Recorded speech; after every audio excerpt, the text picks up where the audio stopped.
Sourate des croyants, Al-Mu'minoun. Au nom de Dieu, le clément, le miséricordieux.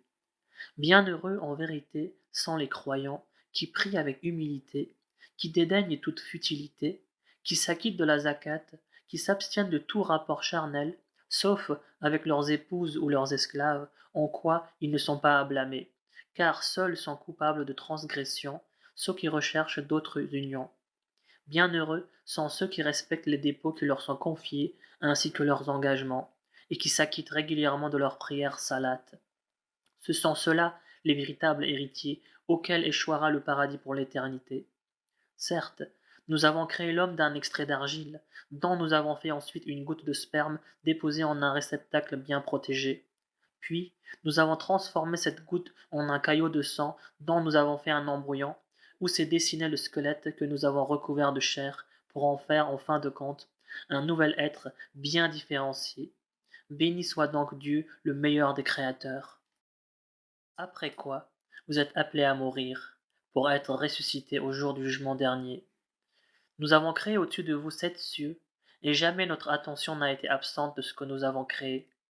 Nous faisons descendre du ciel, en quantité bien mesurée de l'eau que nous maintenons sous terre, bien qu'il soit en notre pouvoir aussi de la faire disparaître. Grâce à cette eau, nous avons créé pour vous des palmeraies et des vignobles, qui vous donnent des fruits en abondance, que vous êtes appelés à consommer, ainsi que cet arbre qui pousse au Sinaï et fournit de l'huile, condiment qui donne aux aliments une saveur fort appréciée. Certes, vous avez également dans les troupeaux un sujet à méditer. Nous vous faisons boire du lait qui se trouve dans leurs entrailles. Vous y trouvez aussi de nombreux avantages, et vous vous nourrissez également de leur viande. Et ils vous servent enfin, à l'égal des vaisseaux, à vous transporter. Nous avions envoyé à Noé à son peuple. Ô mon peuple, leur dit-il, adorez Dieu, car vous n'avez d'autre divinité que lui. Ne le craignez-vous donc point?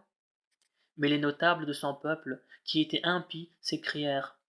Qui donc est cet homme, sinon un mortel comme vous, qui veut se distinguer à vos dépens? Si Dieu avait voulu, ce sont des anges qui nous auraient envoyés. Nous n'avons rien entendu de pareil chez nos premiers ancêtres.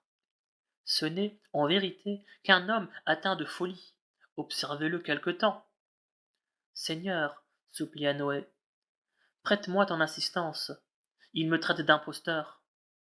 Nous lui révélâmes alors, construis une arche sous nos yeux et selon notre inspiration. Dès que notre ordre sera donné et que le four entrera en ébullition, embarque dans l'arche un couple de chaque espèce, ainsi que les tiens, à l'exception de ceux d'entre eux contre qui un arrêt a déjà été prononcé. Ne m'adresse aucune prière en faveur des impies, car ils seront tous irrémédiablement engloutis.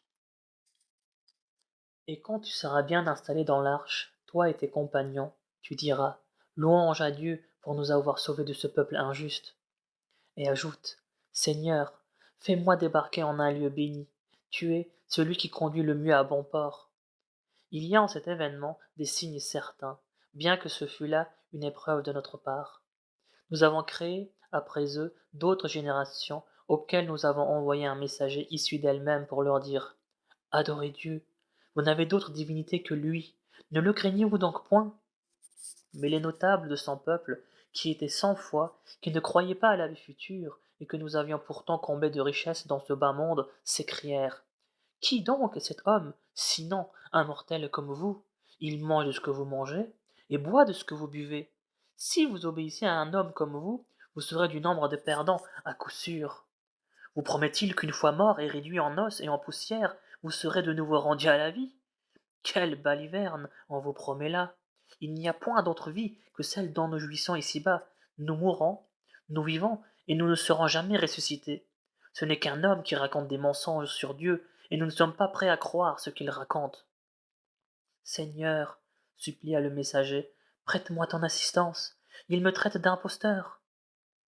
Encore quelques instants, répondit le Seigneur, et ils auront à le regretter.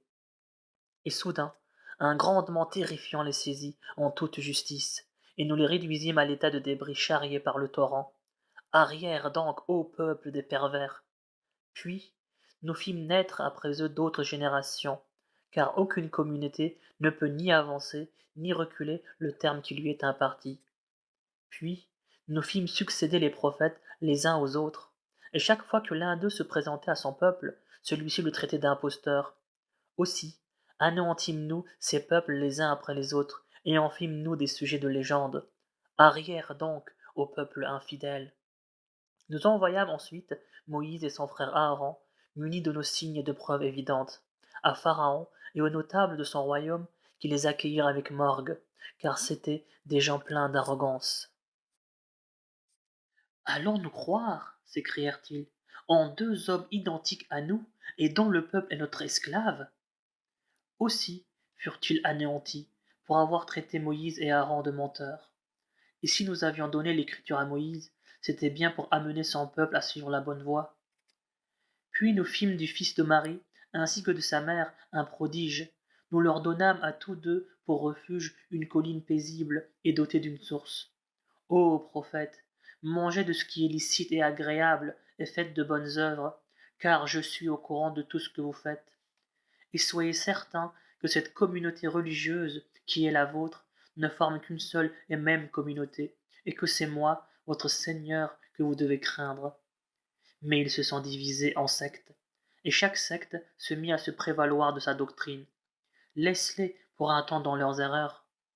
Pense-t-il que les richesses et les enfants dont nous les pourvoyons soient une avance que nous nous empressons de leur faire sur les biens de la vie future? Quelle inconscience! Au contraire, ceux que la crainte de leur Seigneur incite à l'humilité, ceux qui croient au signe de leur Seigneur, ceux qui n'associent rien à leur Créateur, ceux qui, en accomplissant leurs actes de piété, sont pénétrés de crainte à l'idée qu'un jour ils retourneront auprès de leur Seigneur, ce sont là qui courent à l'envi les uns les autres vers les bonnes œuvres et qui sont les premiers à les accomplir. Nous n'imposons à l'homme aucune charge qui soit au-dessus de ses moyens. Nous détenons un livre qui énonce la stricte vérité, et les hommes ne seront pas lésés. Mais les cœurs des impies restent, à l'égard du Coran, plongés dans l'erreur, sans compter d'autres méchantes actions qu'ils n'hésitent pas à accomplir. Et lorsque, enfin, nous aurons châtié les plus opulents parmi eux, ils pousseront des cris d'angoisse. Cessez de vous lamenter aujourd'hui, car vous ne recevrez de nous aucun secours. Mes versets vous étaient bien récités, mais vous en détourniez avec morgue, et vous vous en moquiez au cours de vos veillées. Ne méditent-ils donc pas la parole de Dieu, ou est-ce parce qu'ils ont reçu ce qui n'est jamais parvenu à leurs ancêtres? N'ont-ils pas connu suffisamment leur prophète pour le renier aujourd'hui? Ou bien disent-ils qu'il est atteint de démence, alors qu'il ne leur apporte que la stricte vérité? Mais la plupart d'entre eux ont la vérité en horreur. Et si la vérité était conforme à leurs caprices, les cieux, la terre et tout ce qu'ils contiennent seraient, à n'en point douter, plongés dans le désordre. Nous leur avons pourtant transmis un message de rappel, mais en vain, car à chaque instant ils s'en détournent. Craignent-ils que tu leur réclames une rétribution? Mais la rétribution de ton Seigneur est infiniment plus importante, car il est le meilleur des dispensateurs. Or tes appels ne visent qu'à les mettre sur la voie droite, mais ceux qui ne croient pas à la vie future ne peuvent que s'en écarter. Même si nous leur faisions miséricorde et les débarrassions du mal qui les ronge, ils n'en persisteraient pas moins dans leur rébellion aveugle. Nous avons été jusqu'à leur faire infliger nos propres rigueurs, mais ils ne se sont pas pour autant soumis à leur Seigneur, pas plus qu'ils n'ont daigné lui adresser des prières. C'est seulement lorsque nous ouvrirons devant eux la porte d'un châtiment plus terrible encore qu'ils se trouveront entièrement envahis par le désespoir. C'est Dieu qui a créé pour vous l'ouïe, la vue et l'intelligence, mais vous en êtes rarement reconnaissant. C'est lui qui vous a disséminé sur la terre, et c'est à lui que vous ferez retour.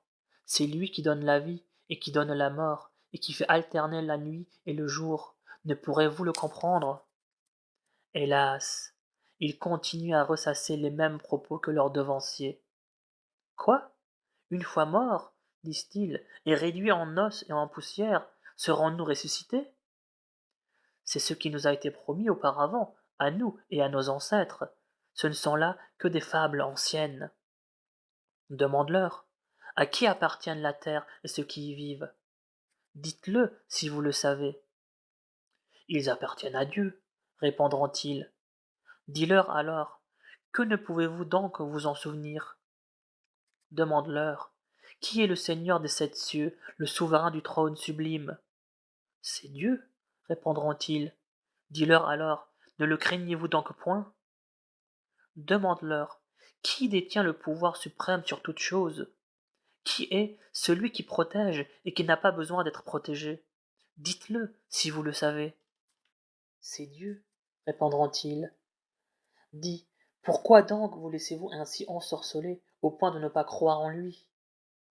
Certes, nous leur avons apporté la vérité, mais eux ne font que mentir. Non, Dieu ne s'est donné aucun fils, et il n'existe aucune divinité avec lui. Sinon, chaque divinité s'attribuerait ce qu'elle aurait créé, et certaines d'entre elles domineraient les autres.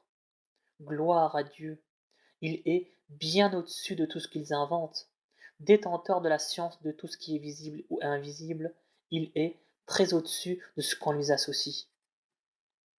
Dis, Seigneur, si jamais tu décides de me montrer le châtiment qu'il aurait promis, fais, Seigneur, que je ne sois pas du nombre des coupables. Nous avons tout pouvoir de te montrer ce que nous leur promettons. Rends le bien pour le mal, car nous savons mieux que quiconque ce qu'ils inventent. Dis, Seigneur, je me réfugie en toi contre les tentations des démons, et je me mets sous ta protection, Seigneur, contre leur approche. Puis, quand la mort se présente à l'un d'eux, il s'écrie, Seigneur, fais-moi revenir sur terre, afin que j'accomplisse quelques bonnes actions que j'avais négligé de faire. Oh, que non, ce n'est là qu'une vaine parole, car derrière eux se trouve dressée une barrière jusqu'au jour de la résurrection. Puis, quand la trompette sonnera, tout lien de parenté entre eux disparaîtra, ainsi que toute assistance mutuelle. Ceux en faveur de qui penchera la balance seront les bienheureux. Ceux dont les bonnes œuvres auront été à la pesée insuffisante, ceux-là auront tout perdu et auront la géhenne pour séjour éternel, où les flammes leur lécheront le visage pendant que leurs lèvres se crisperont de douleur. Mes versets ne vous étaient-ils pas récités? Ne les traitiez-vous pas de mensonges? Leur sera-t-il dit. Seigneur, diront-ils, notre mauvaise fortune a prévalu contre nous, et nous étions des gens égarés. Seigneur, fais-nous sortir de la géhenne, et si nous récidivons, nous serons alors de vrais coupables. Dieu leur dira alors, restez-y et ne m'adressez plus la parole. Il y avait bien un groupe de mes serviteurs qui disaient, Seigneur, nous croyons en toi. Pardonne-nous et accorde-nous ta grâce, car tu es le meilleur des miséricordieux. Vous en avez fait un sujet de raillerie, au point d'oublier mon souvenir, et vous les tourniez en dérision. Ceux-là, je les récompense aujourd'hui pour ce qu'ils ont enduré, et ils sont désormais les bienheureux. Combien d'années avez-vous vécu sur terre? Leur demandera-t-on. Nous y sommes restés, répondront-ils, un jour, ou moins encore. Interroge plutôt ceux qui savent compter. Vous n'y êtes restés qu'un laps de temps très court, si vous pouviez le savoir, dira le Seigneur. Pensiez-vous que nous vous avions créé sans but, et que vous ne seriez jamais ramenés vers nous? Exalté soit Dieu, le vrai souverain. Il n'y a point de divinité que lui, le Seigneur du trône sublime. Quiconque invoque avec Dieu une autre divinité, sans détenir la preuve de son existence, aura à en rendre compte à son Seigneur. Dieu ne fera point prospérer les infidèles. Dis, Seigneur, pardonne-nous et accorde-nous ta grâce, car tu es le meilleur des miséricordieux. Au nom de Dieu, le clément, le miséricordieux. Voici une sourate que nous révélons et prescrivons en y exposant des versets clairs, afin que vous puissiez y réfléchir. Administrez à la femme et à l'homme coupables de fornication 100 coups de fouet chacun. Le respect de la loi de Dieu exige que vous n'ayez aucune pitié pour eux, si vous croyez en Dieu et au jugement dernier. Ce châtiment devra être exécuté en présence d'un groupe de croyants. Le débauché n'épouse qu'une femme débauchée ou un idolâtre, et la femme débauchée n'épouse qu'un homme débauché ou un idolâtre. Mais de telles unions sont interdites aux croyants. Ceux qui lancent des accusations contre des femmes honnêtes, sans pouvoir produire 4 témoins, seront punis de 80 coups de fouet, et leur témoignage ne sera plus jamais admis, car ce sont des êtres pervers, à moins qu'ils ne se repentent par la suite et ne s'amendent, car Dieu est clément et miséricordieux. Ceux qui accusent leurs épouses d'adultère, et qui n'ont d'autres témoins à produire qu'eux-mêmes, chacun d'eux aura à jurer 4 fois devant Dieu qu'il ne dit que la vérité, et une 5e fois pour invoquer la malédiction de Dieu sur lui, s'il dit des mensonges. Aucune peine ne sera infligée à l'épouse si elle jure 4 fois devant Dieu que son mari a menti, et une 5e fois pour invoquer la colère de Dieu sur elle, si c'est son mari qui dit la vérité. Cette prescription témoigne de la bonté et de la miséricorde de Dieu pour vous, car Dieu, dans sa sagesse, aime à pardonner. Certes, une bande parmi vous a propagé une abominable calomnie, mais ne croyez pas que cela soit de nature à vous nuire. Au contraire, cela constitue un avantage pour vous, car chacun des complices est appelé à répondre de son forfait, alors que l'auteur principal de cette médisance subira, lui, un terrible châtiment. Quand vous avez entendu cette calomnie, les croyants et les croyantes auraient dû avoir une meilleure opinion d'eux-mêmes et simplement dire « C'est là une calomnie manifeste ». Que n'ont-ils amené 4 témoins pour appuyer leur accusation? Ne l'ayant pas fait, ils ne sont au regard de Dieu que des menteurs. N'était la grâce et la bonté de Dieu envers vous dans ce monde et dans l'autre, vous auriez subi un terrible châtiment en punition de vos commérages et des propos que vous colportiez de bouche en bouche, sans en avoir aucune preuve, croyant que la chose avait peu d'importance, alors qu'elle revêtait une gravité exceptionnelle auprès du Seigneur. Que n'avez-vous dit, en entendant ces racontars? Il ne nous sied pas de tenir de tels propos, grand Dieu, c'est une calomnie atroce. Dieu vous exhorte à ne plus jamais commettre de pareilles erreurs, si vous êtes de vrais croyants.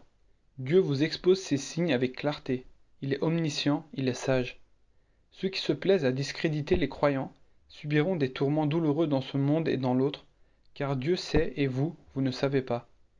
Et n'était la grâce de Dieu envers vous et sa miséricorde, vous auriez déjà subi ses rigueurs, mais Dieu est plein de clémence et de mansuétude.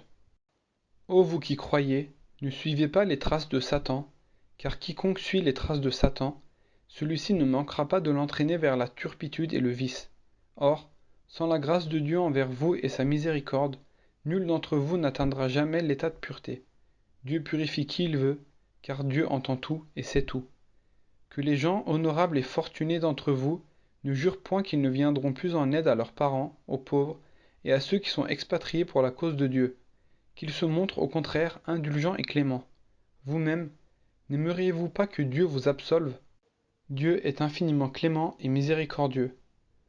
Ceux qui lancent des calomnies contre des femmes vertueuses, innocentes et croyantes, seront maudits en ce monde et dans l'autre, où un châtiment terrible les attend, le jour où leur langue, leurs mains, ainsi que leurs pieds témoigneront contre eux et désavoueront leur forfait. Ce jour-là, Dieu rétribuera leurs œuvres en toute équité, et ils constateront alors que Dieu est la justice même. Aux hommes malhonnêtes, femmes, actes malhonnêtes, et aux femmes malhonnêtes, hommes, actes malhonnêtes. Aux hommes vertueux, femmes, actes vertueux, et aux femmes vertueuses, hommes, actes vertueux. Ceux-ci sont désormais lavés des calomnies qu'on faisait courir sur eux, et le pardon de Dieu leur est accordé, ainsi qu'une généreuse récompense.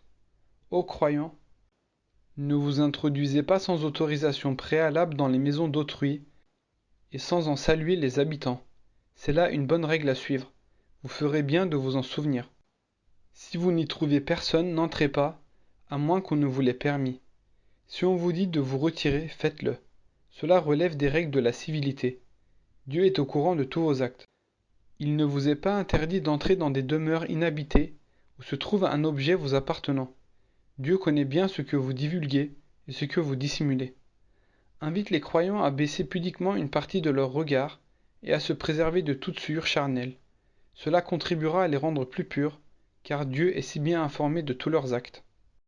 Invite également les croyantes à baisser pudiquement une partie de leur regard, à préserver leurs vertus, à ne faire paraître de leur charme que ceux qui ne peuvent être cachés, à rabattre leur voile sur leur poitrine, à ne montrer leurs atours qu'à leurs époux, leurs pères, leurs beaux-pères, leurs fils, leurs beaux-fils, leurs frères, leurs neveux, aux femmes musulmanes, leurs servantes, leurs esclaves, leurs serviteurs impuissants ou aux garçons impubères. Dis-leur aussi de ne pas agiter les pieds pour faire deviner les autres atours de leur féminité. Ô croyants, revenez tous à Dieu si vous voulez assurer votre salut. Mariez les célibataires qui vivent parmi vous, ainsi que vos serviteurs vertueux des deux sexes. S'ils sont pauvres, Dieu pourvoira par sa grâce à leurs besoins, car il est plein de largesse, et sa science n'a point de limite. Que ceux, cependant, qui, faute de moyens, ne peuvent pas se marier observent la continence, jusqu'à ce que Dieu, dans sa générosité, pourvoient à leur indigence. Établissez un contrat d'affranchissement en faveur de ceux de vos esclaves qui en expriment le désir, si vous les en jugez dignes. Faites-les bénéficier d'une part des biens dont le Seigneur vous a gratifié. N'obligez pas vos jeunes esclaves, par esprit de lucre, à se prostituer alors qu'elles veulent rester chastes. Si une telle contrainte est exercée sur elles, Dieu leur accordera son pardon et sa miséricorde. Nous vous révélons des versets clairs. Ce sont des leçons tirées de la vie de ceux qui vous ont précédés et une exhortation pour ceux qui craignent le Seigneur. Dieu est la lumière des cieux et de la terre, et le symbole de sa lumière serait un foyer où se trouverait une lampe qui elle-même serait nichée dans un récipient de cristal ayant l'éclat d'un astre brillant, qui tirerait sa luminosité d'un arbre béni, un olivier qui n'est ni de l'Orient ni de l'Occident, et dont l'huile jetterait sa clarté presque d'elle-même, sans avoir été touchée par aucune étincelle, donnant ainsi lumière sur lumière. Dieu guide vers sa lumière qui il veut, et propose des paraboles aux hommes, car sa science n'a point de limite. C'est cette lumière qui éclaire les temples que Dieu a permis d'élever, afin que son nom y soit invoqué, et où le glorifie matin et soir. Des hommes qu'aucun négoce ni transaction ne détourne de la joie d'exalter le Seigneur, d'accomplir la salate ou de faire l'aumône zekat, car ces hommes redoutent un jour où les cœurs seront bouleversés et les regards annihilés d'épouvante, dans l'espoir que Dieu les récompensera pour le meilleur de ce qu'ils auront accompli, et leur accordera un surcroît de sa grâce, car Dieu dispense ses bienfaits à qui il veut sans compter. Quant aux œuvres des négateurs, elles sont semblables à un mirage du désert que l'homme assoiffé prend pour de l'eau, mais quand il y arrive, il s'aperçoit qu'il n'en est rien. Ce qu'il trouve, c'est Dieu qui lui donne ce à quoi il a le droit, car Dieu est prompt dans ses comptes. Leurs œuvres sont encore semblables à des ténèbres entassées au-dessus d'une mer profonde, où des flots tumultueux se chevauchent et s'entrechoquent. Ténèbres si épaisses et si sombres qu'un homme qui y étend la main peut à peine l'apercevoir. C'est ainsi que celui que Dieu n'a pas pourvu de lumière ne la trouvera nulle part. Ne vois-tu pas que tous les êtres vivants, dans les cieux et sur la terre, célèbrent la gloire du Seigneur, jusqu'aux oiseaux, quand ils déploient leurs ailes? Chaque être a sa manière de le glorifier et de le bénir, et Dieu comprend parfaitement leurs prières, car c'est à lui qu'appartient le royaume des cieux et de la terre, et c'est à lui que tout fera retour. Ne vois-tu pas que Dieu pousse lentement les nuages, puis les regroupe et en fait des masses compactes, du fond desquelles tu vois sourdre de la pluie en abondance? C'est aussi lui qui fait descendre du ciel des avalanches de grêle, dont il atteint qui il veut et préserve qui il veut, au moment même où l'éclair qui l'accompagne ravit presque les regards. Dieu fait alterner la nuit et le jour, et il y a là un sujet à méditer pour ceux qui savent réfléchir. Dieu a créé à partir de l'eau tous les êtres vivants. Il en est parmi eux qui rampent sur le ventre, pendant que d'autres se déplacent sur 2 ou 4 jambes. Dieu crée ce qu'il veut, car sa puissance n'a point de limite. Nous avons révélé des versets d'une clarté limpide. Cependant, Dieu met qui il veut sur le droit chemin. Ils affirment qu'ils croient en Dieu et aux prophètes, et qu'ils leur obéissent. Puis, une partie d'entre eux, après l'avoir affirmé, ne tarde pas à faire volte-face. Ces gens-là sont loin d'être des croyants. Quand on les convoque au tribunal de Dieu et de son prophète pour que celui-ci arbitre leur litige, une partie d'entre eux refuse de comparaître. Mais quand ils ont le droit pour eux, ils s'empressent de s'y rendre. Seraient-ils atteints d'un mal au cœur? Seraient-ils rongés par le doute? Ou craindraient-ils d'être brimés par Dieu et son prophète? Non, ces gens-là sont plutôt, eux, les injustes. La seule réponse qu'il sied aux croyants de donner quand ils sont convoqués devant Dieu et son prophète pour que celui-ci juge leurs différends est de dire: Nous avons entendu et nous obéissons. Ce sont ceux-là les bienheureux, car ceux qui obéissent à Dieu et à son prophète, qui craignent Dieu et le redoutent, ceux-là sont sûrs de réussir. Ils jurent par Dieu de la façon la plus solennelle que si tu leur ordonnes d'aller au combat, ils s'exécuteront sans tarder. Dis-leur: Inutile de jurer, ce qui compte, c'est d'obéir. Dieu est parfaitement au courant de ce que vous faites. Dis-leur: Obéissez à Dieu, obéissez au prophète. S'ils refusent d'obéir, le prophète aura, au moins, assumé sa responsabilité. À vous d'assumer la vôtre. Si vous lui obéissez, vous serez bien guidés. La mission du prophète consiste uniquement à vous transmettre le message en toute clarté. À ceux d'entre vous qui croient et font œuvre pie, Dieu a promis de faire d'eux des vicaires sur terre, comme il l'avait fait de ceux qui les ont précédés, d'affermir le culte qui lui a plu de leur faire professer et de transformer leur crainte en sécurité. Qu'ils m'adorent donc sans rien m'associer, et ceux qui, après cela, renieront leur foi, seront de véritables scélérats. Observez la salate, acquittez-vous de la zakat, obéissez aux prophètes, peut-être vous sera-t-il ainsi fait miséricorde. Ne crois pas que les infidèles puissent jamais tenir Dieu en échec sur terre. Leur refuge éternel sera l'enfer, et quel affreux destin sera le leur. Ô vous qui croyez, que vos serviteurs et vos enfants encore impubères sollicitent votre permission avant de pénétrer dans vos appartements aux heures suivantes, avant la prière de l'aube, à midi quand vous vous déshabillez pour la sieste, et après la prière du soir. Ce sont là 3 moments réservés à votre intimité, en dehors desquels libre à vous, qui vivez sous le même toit, de circuler et de vous rendre les uns chez les autres. C'est ainsi que Dieu vous expose clairement ses préceptes. Il est omniscient et sage. Lorsque vos enfants atteignent leur puberté, ils seront tenus de demander la permission avant d'entrer chez vous, à l'instar de leurs aînés. C'est ainsi que Dieu vous expose clairement ses préceptes. Il est omniscient et sage. Les femmes en retour d'âge et qui n'espèrent plus se marier peuvent alléger leur tenue, sans toutefois dépasser les limites de la décence. Mais il est préférable qu'elles évitent une pareille tenue. Dieu entend et sait tout. Aucun grief n'est à faire à l'aveugle, au boiteux, au malade, ni à vous-même, si vous prenez vos repas en commun dans vos propres demeures, ou dans celles de vos pères, de vos mères, de vos frères, de vos sœurs, de vos oncles paternels, de vos tantes paternelles, de vos oncles maternels, de vos tantes maternelles, dans une maison dont vous assurez la gestion ou celle d'un ami. Libre à vous de prendre vos repas en commun ou séparément. En pénétrant dans une demeure, saluez-vous mutuellement au nom de Dieu. C'est là un usage béni et agréé par le Seigneur. C'est ainsi que Dieu vous expose clairement ses préceptes afin de vous amener à réfléchir. Les vrais croyants sont ceux qui ont foi en Dieu et en son prophète et qui, ayant débattu avec le prophète une question d'intérêt général, ne le quittent qu'avec sa permission. Ceux qui sollicitent ton autorisation avant de se retirer, voilà ceux qui ont vraiment foi en Dieu et en son prophète. S'ils te demandent congé pour vaquer une affaire personnelle, accorde-le à qui tu voudras. Implore pour eux l'indulgence du Seigneur, car il est clément et miséricordieux. N'interpellez pas le prophète comme vous vous interpellez entre vous. Par ailleurs, Dieu connaît trop bien ceux d'entre vous qui se dissimulent les uns derrière les autres pour se retirer en douceur. Que ceux qui désobéissent aux ordres du Seigneur prennent garde d'être frappés par un malheur ou d'être accablés par un châtiment cruel. Car tout ce qui est dans les cieux et sur la terre n'appartient qu'à Dieu seul et qui est au fait de vos pensées les plus intimes, et qui, le jour où les hommes seront ramenés à lui, leur redira tout ce qu'ils ont fait sur terre. La science de Dieu n'a point de limite. Au nom de Dieu, le clément, le miséricordieux. Béni soit celui qui a révélé graduellement le livre du discernement à son serviteur pour qu'il avertisse l'univers. Béni soit celui qui détient le royaume des cieux et de la terre, qui ne s'est donné aucune progéniture, qui n'a pris aucun associé dans son royaume et qui a créé toutes choses avec mesure.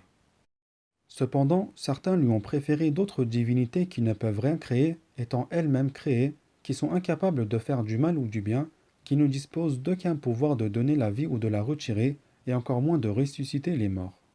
Ce Coran, disent les négateurs, n'est qu'une imposture qu'il a forgée avec l'aide d'un groupe d'individus. Mais, en disant cela, ils commettent une grave injustice et un affreux mensonge. Ce ne sont que de vieux contes recueillis par lui, ajoute-t-il, et qu'on lui dicte matin et soir. Réponds-leur. Ce Coran est révélé par celui qui détient les mystères des cieux et de la terre, et qui est clément et miséricordieux. Ils disent encore, qu'est-ce donc que ce prophète qui se nourrit et circule comme tout le monde dans les marchés?